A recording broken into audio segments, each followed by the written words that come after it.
The first time you open your parachute, it's pretty amazing. It's so peaceful, the panorama, you're hanging half a mile above the earth, and so it wasn't about the adrenaline, it was about the pleasure. It was about the pleasure of being in free fall and feeling like you could fly. Mickey Robinson was a professional skydiver. He loved falling from the heavens and drifting safely to Earth.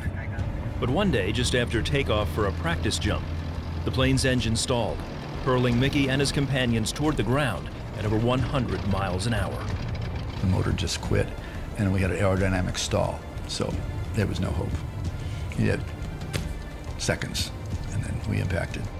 The plane hit the ground and cartwheeled to a stop. With my leg sticking out, what was now a hole in the side of the fuselage, and with my hand I was pulling, but something had a hold of my equipment, and I was trapped, and I was soaked with airplane gasoline and on fire from head to toe. His friend fought through the flames and pulled Mickey out. In severe pain and losing consciousness, Mickey asked God for help. For the first time in my life, a man that was totally self-sufficient, I relied on my own natural ability, my own strength. For the first time in my life, I called out to a God I didn't know and never served. I just said, God, please help me. I'm sorry. Give me another chance.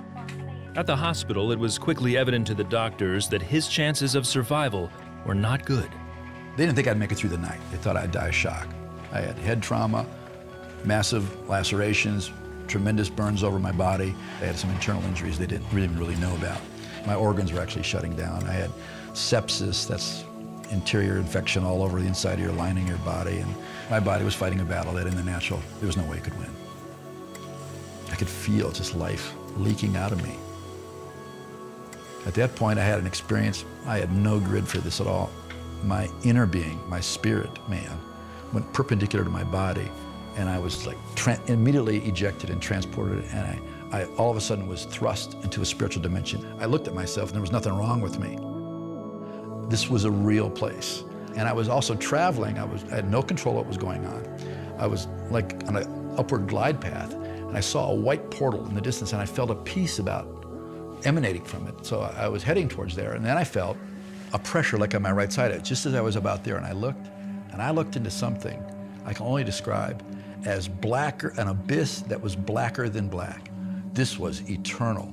This thing, the more I looked at it, the more it closed to where I was almost by this white portal, and it was eclipsing it, and I cried out the same clumsy, desperate thing I'd said in the ambulance, in the emergency room, on the operating table. I said, no, God, I'm sorry. I want to live. I want to be alive. And as those words gushed out desperately out of my spirit, I was thrust through this white portal, and instantly I was standing in the presence of Almighty God, and I knew I would never die. It transcended everything I knew or could imagine about the most great things in the world. It went above and beyond anything I could imagine. The love of God is just, it's so pure, it's so perfect, it's so incredible. And I didn't see any creatures, I didn't see any angels, I didn't see the pearly gates, Peter checking IDs, and all this stuff in people's concepts. I didn't see any of that. But the glory of God, the radiance of God, but mostly God himself and the magnificence of his love, the undiluted love of God was being poured into me. There was nothing negative allowed to be in the presence of God. So I was pure and I was innocent. And it's so incredible, the ecstasy, the bliss, the joy, all the stuff we've read about. When you really experience it, we don't have words. We're gonna have to invent new words. Despite wanting to stay in heaven, Mickey says he was sent back to his body.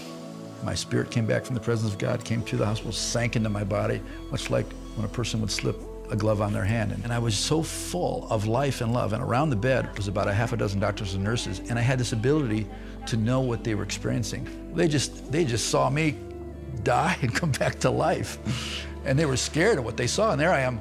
What was ever left of my face had a silly grin. I was full of joy. I was so happy to be alive. And I had this love, and I didn't know what to call it. But I loved everybody and everything.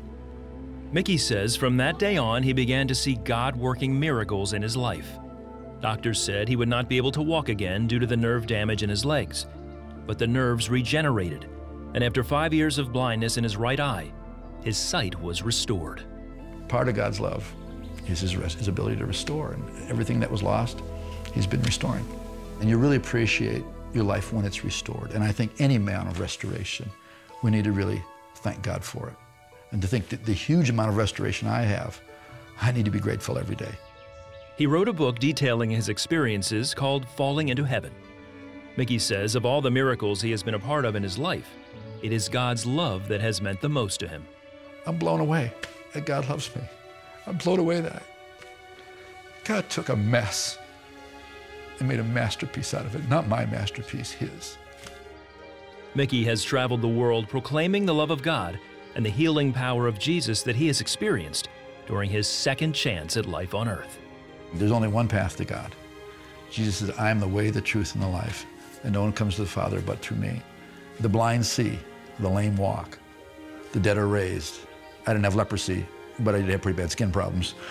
And he binds up the brokenhearted. If we did a forensic study and checked all the fingerprints, it would only add up to Jesus Christ. He's the same yesterday, today, and forever. Nobody else could do this but Jesus Christ.